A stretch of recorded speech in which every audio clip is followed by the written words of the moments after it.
Good evening students. तो हम आज का अपना टॉपिक बेटा स्टार्ट करेंगे। ये जो है पहले बुक का ही आपका जो है सेकंड यूनिट है बेटा, बुद्धि के ऊपर यानी कि इंटेलिजेंस के ऊपर। इंटेलिजेंस का मतलब आपको पता होना चाहिए, बुद्धि का मतलब क्या होता है। देखो, कोई भी बच्चा है वो कितना समायोजन कर सकता है अपने एक्सपीरियंसेस का, या जितनी भी चीज़ें उसने सीखी हैं वही उसकी क्या कहलाई जाती है बेटा, बुद्धि कहलाई जाती है। जैसे अगर हम नॉर्मली यूजुअली बच्चों को पढ़ाते हैं, है ना, तो बच्चों को पढ़ाते में हम क्या बोलते हैं कि इसमें तो बुद्धि ही नहीं है, इसमें तो बुद्धि बहुत ज़्यादा है, इसमें बुद्धि बहुत कम है, ये जो है एवरेज बुद्धि वाला व्यक्ति है। तो ये इसका मतलब क्या है, सिंपल सा अगर हम देखें तो बुद्धि ज़्यादा होने का मतलब ये है कि वो बच्चा जो है वो सक्षम है कि वो चीज़ों को बहुत जल्दी तरीके से क्या कर पा रहा है, समायोजित कर पा रहा है, यानी कि समझ पा रहा है। जिसको हम बोलते हैं कि इसमें तो बुद्धि है ही नहीं, इसका मतलब ये है कि उसके आगे चाहे हम जितना मर्जी बोलें लेकिन उसको चीज़ें समझ में नहीं आएंगी। तो कहीं ना कहीं वो ऐसी सारी चीज़ें आ जाती हैं वहाँ पर।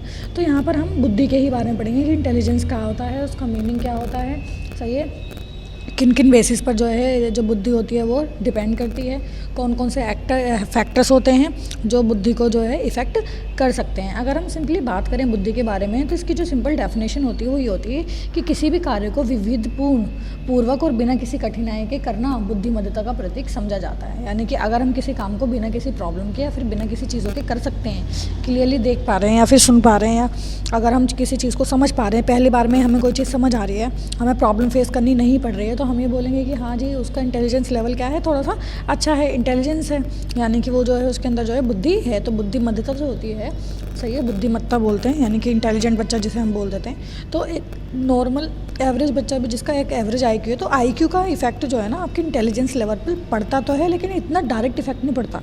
मैं नहीं कहूँगी किसी का IQ लेवल बहुत कम है तो उसमें बुद्धि है ही नहीं, ऐसा हम नहीं मान सकते। कुछ पीडागोलॉजिस्ट का कहना ऐसा है कि हाँ बुद्धि और IQ कहीं ना कहीं आपस में लिंक करते हुए नज़र आते हैं, क्योंकि एक तरीके से बुद्धि भी हमारी कैपेसिटी की, हम किसी चीज़ को कितनी जल्दी सीख पा रहे हैं। कह रहे किसी तथ्य को लगाया जाता है और वह तरीका जिसके द्वारा उन व्यक्ति उन तथ्यों के प्रति अनुक्रिया करता है उससे भी बुद्धि का अनुमान लगाया जा सकता है। अगर हम सिंपली बात करें तो बच्चे के अंदर कितने फैक्ट्स हैं, कितने लॉजिक्स हैं, इन चीज़ों से रिलेट करती हुई जो चीज़ें होती हैं वही क्या कहलाई जाती हैं, वो भी बुद्धि को मेजर करने का एक अपना क्या कहलाया जाता है, पैरामीटर कहलाया जाता है, वही एक पैरामीटर है। कह रहे हैं इसी प्रकार जब हम जटिल तथ्यों या फिर जटिल समस्याओं तथा पूर्ण स्थिति के प्रति अनुक्रिया करते हैं तो ये हमारी बुद्धि की अभिव्यक्ति होगी। सो उस केस में हमें जो है बुद्धि की भी थोड़ी प्रॉब्लम जो है देखने के लिए मिलती है। तो कह रहे हैं तो ये हमारी बुद्धि की अभिव्यक्ति होगी, लेकिन ये बुद्धि क्या है, किस तरीके से होती है, इसकी प्रकृति कैसी होती है, इसके बारे में हम जो है पढ़ देंगे। तो नीचे देखो मीनिंग लिखा हुआ बेटा इंटेलिजेंस का, यहाँ पर लिखी हुई हैं कुछ चीज़ें कि हम बुद्धि को अलग अलग दृष्टिकोण से जो है परिभाषित कर सकते हैं। तो बुद्धि क्या है, समायोजन करने की योग्यता, सीखने की योग्यता, अमूर्त चिंतन की योग्यता, है ना, और समस्या समाधान की योग्यता भी क्या कहलाई जाती है, बुद्धि ही कहलाई जाती है। अगर आप प्रॉब्लम सॉल्विंग हो तो मैं कहूँगी कि आपकी बुद्धि जो है, आपके अंदर जो बुद्धिमत्ता है वो काफ़ी अच्छी है, उसका सृजन आपके अंदर काफ़ी अच्छा हुआ, आपने चीज़ों को बहुत जल्दी समझ लिया है। तो ये वाली चीज़ें करने के लिए, इन सारी योग्यताओं को एकजुट रखने के लिए ही चीज़ें जो हैं बनाई जाती हैं। तो समायोजन के योग्यता के रूप में अगर हम देखें एनएबिलिटी टू एडजस्ट, किस तरीके से हम चीज़ों को एडजस्ट कर सकते हैं, तो बुद्धि क्या है, बुद्धि एक तरीके की हमारी कैपेसिटी है वस्तुओं को एकीकृत करना, यानी कि वस्तुओं की अपने अंदर की क्षमता को ना बनाए रखना, कि हमारे अंदर हाँ इतनी कैपेबिलिटीज़ है कि हम चीज़ों को समझ सकते हैं, इतनी कैपेबिलिटीज़ है हम किस चीज़ों को हम एडजस्ट करवा सकते हैं, हम कैपेबल हैं इन चीज़ों से रिलेटेड, है ना। तो यहाँ पर देखो इसी तरीके से जो है एबिग हॉस ने कहा कि बुद्धि वस्तुओं को एकीकृत करने की क्षमता बताता है ना। बुद्धि नई परिस्थितियों में भी सचेत अनुकूलन लाता है, लचीले समायोजन की क्षमता भी बुद्धिमत्ता से ही जो है वो आती है। तो कह रहे हैं बुद्धि नई और विभिन्न परिस्थितियों में अच्छे प्रकार के समायोजन की योग्यता कहलाई जाती है। ऑब्वियस सी बात है, ऐसा नहीं है कि कंडीशन सेम रहें, सेम कंडीशन रहेंगी तो आप तो सेम तरीके से बिहेव करते ही रहोगे ना, आपको प्रॉब्लम कहाँ फेस करने के लिए मिलेगी। लेकिन अगर कंडीशन सिचुएशंस अलग अलग हो रही हैं और उन कंडीशन और उन सिचुएशंस में भी आप अपने आप की कैपेबिलिटीज़ के अकॉर्डिंग चेंज कर पा रहे हो, अपने आप को ढाल पा रहे हो उस सिचुएशन के अंदर, उस सिचुएशन से बाहर निकल पा रहे हो, तो वही क्या है, आपकी बुद्धि है, यानी कि वही आपकी योग्यता कहलाई जाती है। नेक्स्ट अगर हम बात करें तो सीखने की योग्यता के रूप में भी होता है जो इंसान जो बहुत अच्छी तरीके से अगर सीख पा रहा है, ग्रहण करने की क्षमता उसकी बहुत ज़्यादा अच्छी है ना, गेन करने की क्षमता बहुत ज़्यादा अच्छी है, नॉलेज को बहुत जल्दी सुपर स्पेसिफिकली क्या कर लेता है, अपने माइंड में स्टोर कर लेता है। जैसे कुछ बच्चे होते हैं, अगर मैं आपको एक बार ही समझाऊंगी तो एक बार में क्लियर हो जाएगा, कुछ को क्या होगा एक बार में क्लियर नहीं होगा, कुछ को 3-4 बार पढ़ना पड़ेगा, कुछ को जब वो पढ़ेंगे तो समझ आएगा, उसके बाद वो भूल जाएंगे। तो ये लेवल्स होते हैं अलग अलग। तो जो पहली बार में ही चीज़ को ग्रहण कर पा रहा है, सीख पा रहा है, नॉलेज को ले पा रहा है, गेन कर पा रहा है, वही हम क्या बोलेंगे, उसको क्या हम बोल देंगे कि उसकी जो बुद्धि है वो काफ़ी अच्छा है, उसके अंदर बुद्धिमत्ता काफ़ी अच्छी है, उसका सृजन काफ़ी अच्छा हुआ है। तो ये चेक करने के अलग अलग तरीके होते हैं, सही हो जी। तो बेटा इसमें कह रहे हैं कि बुद्धि को जोड़ने या संगठित करने की योग्यता है ना, बुद्धि क्षमता, ग्रहण करने की क्षमता है ना, ये अनुभव द्वारा सीखने का लाभ उठाने की क्षमता भी होती है, किस तरीके से हमें अलग अलग अपॉर्चुनिटीज़ मिल रही हैं, तो अपॉर्चुनिटीज़ के बेसिस पर हम कितनी चीज़ों को सीख पा रहे हैं, हमारी सीखने की योग्यता के रूप में भी हम बुद्धि को देख सकते हैं, है ना। जो काफ़ी इंटेलिजेंट बच्चा होगा जल्दी सीख लेगा, कम इंटेलिजेंट होगा थोड़ा सा टाइम लेगा सीखने में, और बिल्कुल ही इंटेलिजेंट नहीं है, एवरेज से भी गया गुजरा बच्चा जिसका IQ लेवल भी कम है और वैसे भी उसे एनवायरनमेंट की कंडीशन अच्छी नहीं मिली जिसकी वजह से प्रॉब्लम हो सकती है, तो ऐसी चीज़ें देखने के लिए आती हैं वहीं पर, सही है। तो थर्ड होता है बेटा अमूर्त चिंतन की योग्यता, है ना, एब्स्ट्रैक्ट थिंकिंग की। तो कह रहे हैं परिस्थितियों में दो प्रकार की वस्तुएं होती हैं, है ना, अमूर्त और कंक्रीट। तो बच्चा अगर उन चीज़ों को भी सोच पा रहा है, उन चीज़ों पर भी लॉजिक लगा पा रहा है जो चीज़ उसके सामने नहीं है, तो वो भी क्या है, एक तरीके की उसकी एबिलिटी है। किस चीज़ की एबिलिटी है, उसकी बुद्धि की एबिलिटी है ना। अमूर्त चिंतन की योग्यता भी उसके अंदर आने लगती है। वो सिर्फ कॉन्क्रीट चीज़ों को नहीं सोचता, एब्स्ट्रैक्ट चीज़ों को भी सोचता है, ऐसी चीज़ों को भी सोचेगा जो उनके सामने नहीं है, उनकी भी प्रॉब्लम्स को सॉल्व कर सकता है। समस्या समाधान तो आप जानते ही हो, अगर बच्चा बहुत ज़्यादा प्रॉब्लम सॉल्विंग है, बहुत जल्दी से चीज़ों को सोचने के साथ साथ अपने एनवायरनमेंट के अकॉर्डिंग अपनी चीज़ों को ढाल लेता है, क्लियरली समझ लेता है, तो यही सारी चीज़ें क्या कहलाई जाती है बेटे, हमारी सिंपली बुद्धि कहलाई जाती है। तो कह रहे हैं बुद्धि वे योग्यता है जिसमें क्या हो, कठिनाई, जटिलता, अमूर्तता, सही है जी, मितव्ययता, उद्देश्य के प्रति अनुकूलता, सामाजिक मूल्य, मौलिकता, सही है, इन सब की आवश्यकताओं की विशेषताएं हो और वे शक्ति के केंद्रीकरण की मांग की पूर्ति करती हो और भावनात्मक गति के प्रति सहनशील हो, वही हमारा क्या कहलाया जाता है बेटा, इंटेलिजेंस कहलाया जाता है। यानी कि हमारी सिंपली क्या कहलाई जाती है, वो हमारी बुद्धि कहलाई जाती है। सही है, बुद्धि की डेफिनेशन है। तो बुद्धि जो है भौतिक और सामाजिक वातावरण दोनों को समझने की क्षमता होती है ना। ऐसा नहीं है बच्चा केवल किताबी ज्ञान रख रहा है तो मैं बोलूँगी उसकी बुद्धि बहुत अच्छी है, वो बेटे चीज़ों को समझ कर किसी तरीके से आगे को लेके जाए। तो इंटेलिजेंस के भी बेटे टाइप होते हैं। कितने टाइप के इंटेलिजेंस होता है, ये हब ने बोला था। तो हैब का मानना था कि परिस्थितियाँ बताई गई हैं जिनमें बुद्धि शब्द का प्रयोग किया जाता है। तो बुद्धि होती है बेटे तीन तरीके की, बुद्धि ए, बुद्धि बी और बुद्धि सी। क्या क्या कौन कौन सी बुद्धि होती है जी, ये हम देखते हैं। तो बुद्धि ए जन्मजात क्षमता होती है जो बच्चे की मानसिक बुद्धि का निर्धारण करती है। मतलब जब बच्चा पैदा हो रहा है तो उस टाइम पर उसका माइंड कैसा है, वो हमारा इंटेलिजेंस ए यानी कि बुद्धि ए कहलाया था। जन्मजात है, पैदा होते ही होती है। और ये किस पर डिपेंड करेगी, अगर पैदा होते हुए बच्चे की है तो ये डिपेंड करेगी कि माँ बाप में से कौन से कैरेक्टर बच्चों के अंदर आए, यानी कि जो DNA ट्रांसफ़र हुआ है ना, उसमें कितने कैरेक्टर आए थे, माँ बाप कैसे थे। अगर माँ बाप इंटेलिजेंट है, उनका बुद्धि लेवल अच्छा है, तो ऑब्वियस सी बात है उनका जो बच्चा होगा वो भी दिमागी रूप से अच्छा ही होगा, इसके चांसेस ज़्यादा होंगे। बुद्धि भी क्या होती है बेटा, बुद्धि भी उस व्यक्ति की ओर संकेत करती है जो किसी कार्य में चुस्त, किसी बात को समझने में और तर्क करने और मानसिक रूप से भी क्या रहता है, थोड़ा सा स्वस्थ रहता है।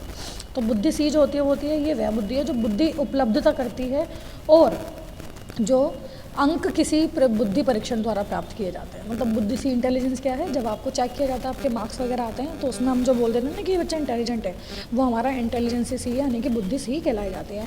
तो बुद्धि और बी और जो सी है बेटा वो नापने योग्य होती है। बुद्धि को ए को हम नहीं नाप सकते हैं, मापा नहीं जा सकता है, जबकि बुद्धि को मापा नहीं जा सकता है। कह रहे हैं बुद्धि बी और सी मापन योग्य है जबकि बुद्धि ए को मापा नहीं जा सकता है।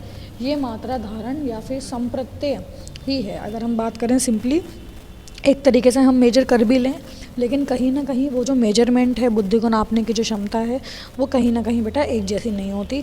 कहीं ना कहीं हम उसको प्रॉपर तरीके से मेजरमेंट नहीं कर सकते, क्योंकि बेटा ये एक संप्रत्यय है, एक कंसेप्ट है और उस कंसेप्ट को समझना बहुत ज़रूरी है। केवल IQ लेवल पर बुद्धि को जज करना, केवल उसके मार्क्स लाने पर बुद्धि को जज करना, केवल अगर वो समाज में अच्छा है उस पर बुद्धि को जज करना, हम ऐसा नहीं कह सकते। तो बहुत सारे फैक्टर्स हैं जिसके थ्रू हम बच्चे को बोल सकते हैं कि उसके अंदर बुद्धि कितने प्रकार की हो सकती है। तो बुद्धि के भी प्रकार पाए गए बेटे, थॉर्नडाइक ने दिया था। कह रहे हैं यथार्थ या तथ्य के दृष्टिकोण से उत्तम अनुक्रिया करने को ही बुद्धि कहते हैं, है ना। जिस तरीके से सिचुएशन हो, सिचुएशन को आप कितने बेहतर तरीके से हैंडल कर पा रहे हो, वही आपका बुद्धि है। और बुद्धि का जो है अर्थ अगर हम देखें तो चार तरीके से होता है। क्या होता है, समायोजन करने की योग्यता होनी चाहिए, समस्या समाधान की योग्यता होनी चाहिए, चिंतन की योग्यता होनी चाहिए और सीखने की योग्यता होनी चाहिए। अगर ये चार कैपेबिलिटीज़ किसी बच्चे के अंदर हैं तो इसका मतलब उसके अंदर जो है बुद्धि है। और बुद्धि इन्हीं चार चीज़ों के ऊपर डिपेंड करती है, इन्हीं तत्वों पर डिपेंड करती है। अब कितने तरीके की बुद्धि हो सकती है, टाइप्स कौन कौन से होते हैं, काइंड्स कौन कौन से होते हैं। सबसे पहले थॉर्नडाइक ने 3 तरीके की बुद्धि दी। ये थॉर्नडाइक नहीं थे जी, ये हैब थे। लेकिन थॉर्नडाइक ने कितने तरीके की दी, 3 तरीके की। सबसे पहले दी एब्स्ट्रैक्ट इंटेलिजेंस यानी कि अमूर्त बुद्धि। कह रहे हैं अमूर्त बुद्धि में चिन्हों, शब्दों, अंकों, सूत्रों आदि में प्रस्तुत समस्याओं को सुलझाने की योग्यता शामिल होती है। एब्स्ट्रैक्ट में क्या होता है, कोई साइन लैंग्वेज दी हुई है, कोई वर्ड्स दिए हुए हैं या फिर अलग तरीके के कुछ अंक दिए हुए हैं, कुछ सूत्र दिए हुए हैं। अगर हम ऐसी चीज़ों को सम्स को एक काइंड ऑफ जो है सम्स को अगर हम सॉल्व कर पा रहे हैं, अगर हम जो है प्रॉब्लम सॉल्विंग है, तो इस तरीके की जो बुद्धि होती है वो अमूर्त बुद्धि कहलाई जाती है। दूसरी होती है बेटा गत्यात्मक बुद्धि, यानी कि जब आप किसी चीज़ के प्रति गतिशील हो। गत्यात्मक आते ही आप मान लें मोटर स्किल्स के बारे में बात कर रहे हैं, मोटर एक्टिविटीज़ के बारे में बात कर रहे हैं आपके। सही है जी बेटा, यहाँ पर गत्यात्मक बुद्धि के बारे में बात कर रहे हैं। कह रहे हैं ये ठोस पदार्थों से संबंधित बुद्धि होती है। इसका मुख्य संबंध जो है शारीरिक शिक्षा से होता है। मेनली बच्चों के अंदर शारीरिक रूप से कितनी शिक्षित हैं वो, किस तरीके से गतिशील चीज़ों में अपना एक्टिव पार्टिसिपेशन दिखा पा रहे हैं। अब ऐसा ना हो कि बच्चा केवल किताबी ध्यान रख रहा है लेकिन डांस करने में, अदर एक्टिविटीज़ में उसका कोई इन्वॉल्वमेंट नहीं है, तो उसका इन्वॉल्वमेंट भी वहाँ पर होना चाहिए। थर्ड तरीके की जो इंटेलिजेंस होता है बेटा वो होता है सोशल इंटेलिजेंस, यानी कि सामाजिक बुद्धि। नाम से पता लगा हो, समाज की चीज़ों को समझना, समाज की परिस्थितियों में वो किस तरीके से सही रहेगा, किस तरीके से अपनी चीज़ों का उपयोग करेगा, तो ये तरीके की चीज़ होती है। तो बुद्धि के प्रकार मेनली 3 हो गए। अमूर्त बुद्धि हो गई, ठोस बुद्धि हो गई, जिसको हमने जो है ठोस बुद्धि के साथ साथ गत्यात्मक बुद्धि भी बोला है, और फिर होती है आपकी सामाजिक बुद्धि, है ना, यानी कि आपका जो है सोशल इंटेलिजेंस। तो ये 3 प्रकार हैं। ये प्रकार किसने दिए हैं पता होना चाहिए, थॉर्नडाइक ने। जो इंटेलिजेंस ABC पढ़कर आए हैं वो दिया था बेटा हैब ने परिस्थितियाँ बताई थी जिसमें बुद्धि शब्द का प्रयोग किया जा सकता है ना। फिर होते हैं जी कैरेक्टरिस्टिक्स, यानी कि विशेषताएं। तो विशेषताएं तो जो है इंपॉर्टेंट है ही हैं। तो बुद्धि क्या होती है बेटा, जन्मजात होती है, इसे वातावरण से अर्जित नहीं किया जा सकता। मतलब जो बुद्धि है आपकी वो इनबॉर्न है। आपके जो गुण सूत्र होते हैं, यानी कि जो DNA है, जो कैरेक्टर माँ और बाप दोनों से मिलकर आप तक आया है, उसी की बेसिस पर ही आपके बुद्धि का एक पूरा स्ट्रक्चर रख दिया जाता है, कि निर्धारण हो जाता है कि हाँ आप जो है माइंड के अकॉर्डिंग किस तरीके के बच्चे होंगे। जब आप पैदा होते हो तभी से आपके अंदर बुद्धि होती है। ऐसा नहीं बच्चा पैदा हो गया 4 साल का तब उसके अंदर बुद्धि आएगी, नहीं, बचपन से ही बच्चे के अंदर बुद्धि होती है। जब वो बच्चा पैदा होता है उसको पता है कि मैं जो है मुझे किस तरीके से चीज़ें खानी है, मैं किस तरीके से बिहेव करूँगा, चीज़ों को समझना, कैच करना, उसकी थिंकिंग को चलना।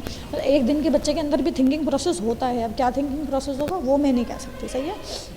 तो जन्मजात होती है। कह रहे हैं हर व्यक्ति की बुद्धि दूसरे व्यक्ति से अलग होती है।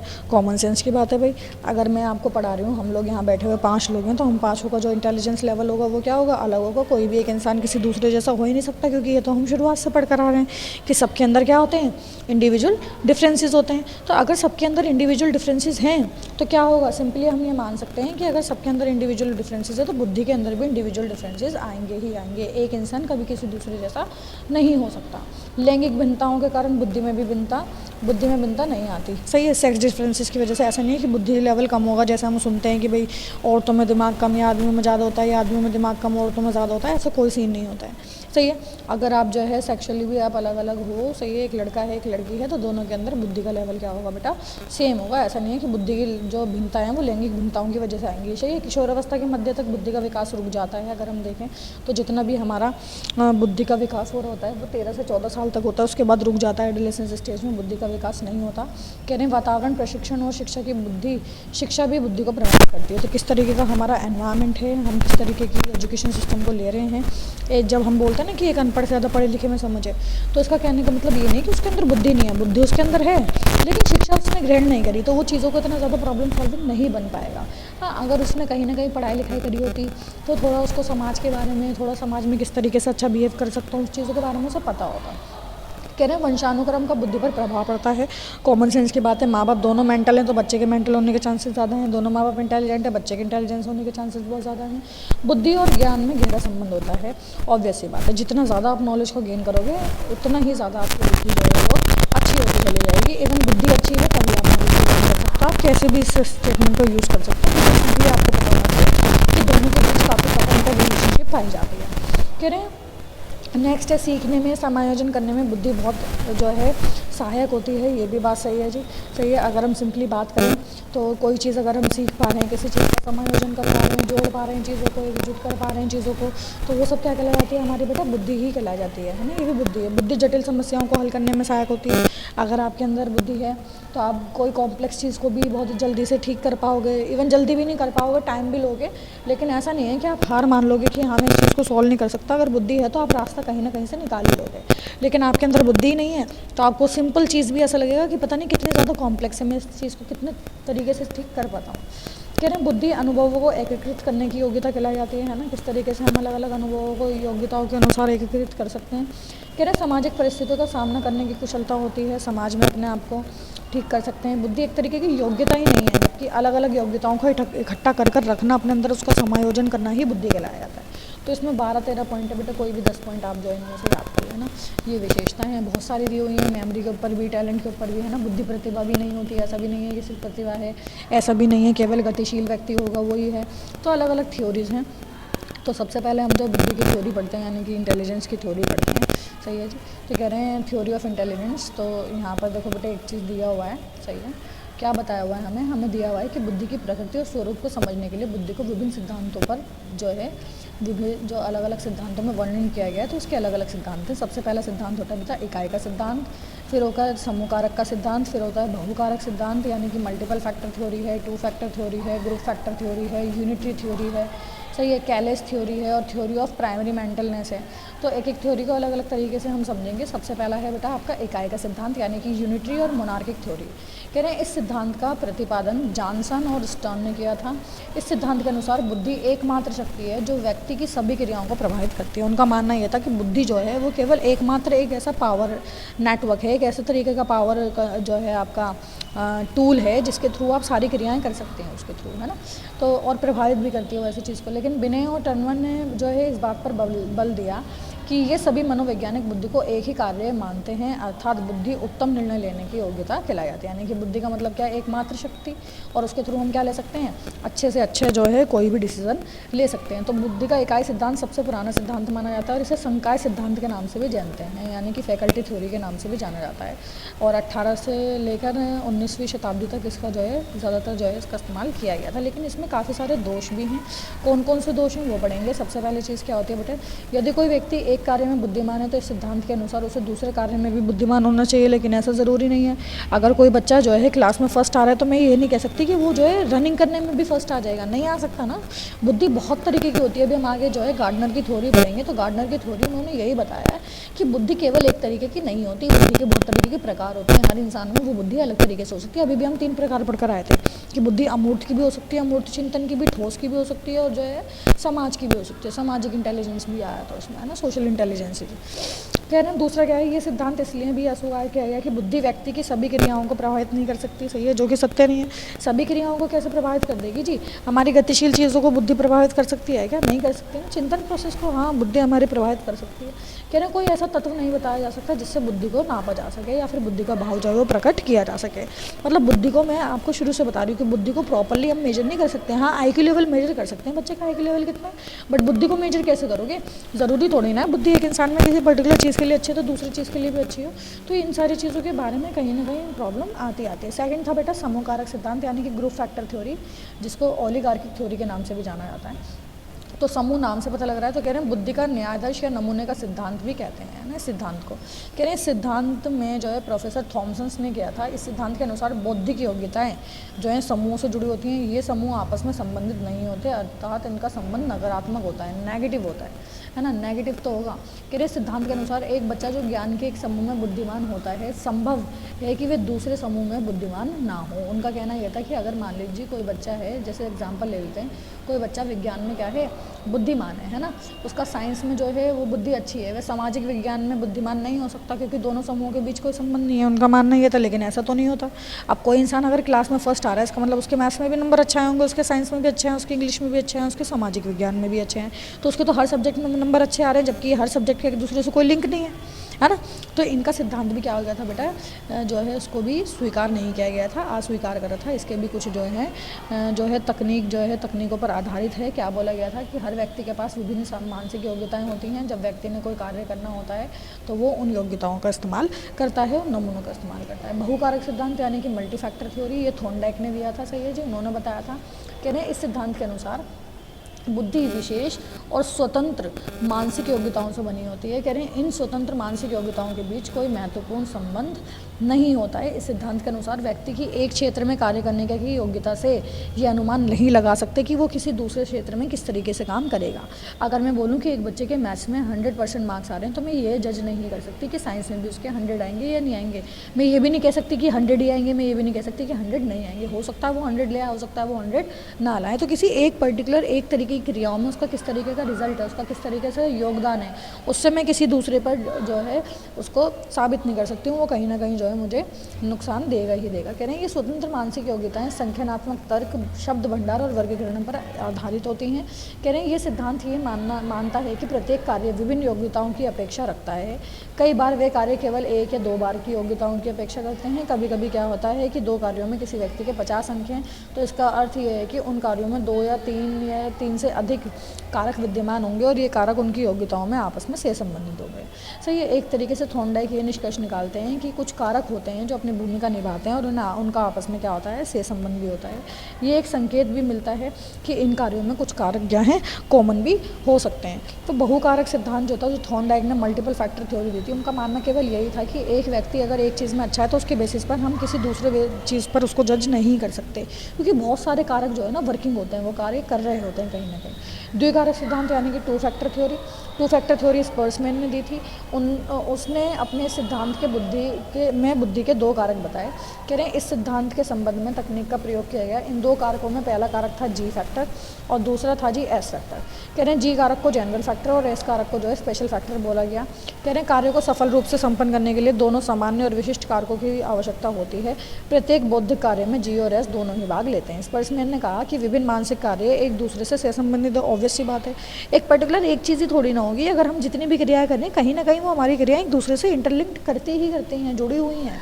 कह रहे हैं मानसिक योग्यताओं पर अंक प्राप्त करना दूसरी मानसिक योग्यताओं पर अंक प्राप्त करना का से संबंध है। कह रहे हैं स्पेसमैन के अनुसार ही मानसिक कार्यों में संपन्नता या शारीरिक कार्यों की कुशलता के नकारात्मक से संबंध होता है। कह रहे हैं स्पेसमैन के निष्कर्ष के अनुसार सकारात्मक से संबंध से अभिप्राय है वृद्धि के जी कारक का क्रियाशील होना, मतलब जो जनरल फैक्टर है वो ज़्यादा क्रियाशील होना चाहिए। जी फैक्टर की कुछ विशेषता हैं कि ये सामान्य मानसिक शक्ति हो, ये ना तो बढ़ सकती है ना ही घट सकती है, लेकिन स्पेशल वाली बढ़ और घट सकती है। एक तो हमारे में सब में सेम है जो कि जनरल फैक्टर है हमारा, एक स्पेशल फैक्टर होता है वो थोड़ा अलग हो सकता है। कह रहे हैं सार्वभौमिक और जन्मजात होती है। सामान्य कारक जीवन के हर कार्य में आवश्यकता करता है। सामान्य कारक की मात्रा जो है प्रत्येक व्यक्ति में अलग अलग हो सकती है, वो उसके गुणसूत्रों पर डिपेंड करेगी। लेकिन जो एस फैक्टर है ये अर्जित किया जाता है। जैसे जैसे हम शिक्षा ग्रहण कर रहे हैं वैसे वैसे हम इन चीज़ों को क्या करेंगे बेटा, अर्जित करेंगे। कह रहे हैं इन विशिष्ट कारकों को वातावरण से अर्जित किया जाता है, ये जन्मजात में होते हैं। हम जैसे जैसे बड़े होते रहते हैं वैसे वैसे सीख सकते हैं। तो अगर जी फैक्टर ज़्यादा है, एस फैक्टर कम है, तो बच्चे का जो बुद्धि लब्धता होगी वो थोड़ी सी डिसबैलेंस हो जाएगी। तो जी फैक्टर एस फैक्टर दोनों के दोनों होने चाहिए, दोनों का अपना जो है स्थान होता है। सही है। कह रहे इस प्रकार हम देखते हैं कि जी कारक को एक स्थिति में दूसरी स्थिति में हस्तांतरण किया जा सकता है, लेकिन एस फैक्टर का कोई हस्तांतरण नहीं होता, क्योंकि एस फैक्टर बच्चा खुद अर्जित कर रहा है। तो वो जिस तरीके से अर्जित कर रहा है, किस सिचुएशन में उन्होंने अर्जित कर रहा है, किस तरीके से उसको नॉलेज मिली थी, वो सारी चीज़ें थोड़ी सी अलग चल जाती हैं। अगर हम देखें तो ये बोलते हैं कि इंडिविजुअल परफॉर्मेंस कैसे होगी, जी प्लस एस। और कार्य की संपन्नता कब होगी, जब सामान्य कारक और विशिष्ट बहुत सारे कारक मिलकर चलते चले जाए, मतलब अलग अलग बहु कारकों के साथ मिलकर सामान्य कारक काम करे, तो कंप्लीट परफॉर्मेंस आती है, अच्छी परफॉर्मेंस आती है। कह रहे हैं बुद्धि जी और एस कारकों से मिलकर बनी है। जी कारक मात्रा की दृष्टि में हर व्यक्ति में अलग होता है। एस कारक की संख्या एक से अधिक होती है। हर व्यक्ति जी और अनेक एस कारक रखता है। एक ही जी होगा लेकिन एस कारक बहुत सारे होते हैं। स्पेसिबिलिटी बहुत सारी हो सकती है ना, हो सकता है मैं साइंस पढ़ा सकती हूँ, मैं बेड भी पढ़ा सकती हूँ, डाइट भी पढ़ा सकती हूँ। आप लोग हैं, आप पढ़ाने के अलावा और भी काम कर सकते हो। मान लो कोई बच्चा है वो IAS की प्रिपरेशन कर रहा है, तो उसका एस फैक्टर है, उसको कितनी सारी चीज़ों के बारे में नॉलेज है। तो ये बेटा आपका सेकंड टू फैक्टर थ्योरी थी, जो है आपकी स्पर्समैन की। मल्टी फैक्टर थ्योरी थी आपकी थॉर्नडाइक की। दोनों थ्योरीज इंपॉर्टेंट है सीटेट के पॉइंट ऑफ व्यू से भी। इतनी थ्योरीज को कंप्लीट करेंगे, उसके बाद नेक्स्ट थ्योरीज हम देखेंगे नेक्स्ट क्लास में। और जो भी इसमें कोई प्रॉब्लम हो, डाउट हो, वो आप मुझसे जो है थोड़ा सा पूछ लेना। आज की क्लास को यहीं हम रोकते हैं। इतनी थ्योरीज को आप कंप्लीट करना है। यहाँ पर कोई डाउट हो तो पूछ लेना, बता देना क्या डाउट आपको आ रहा है।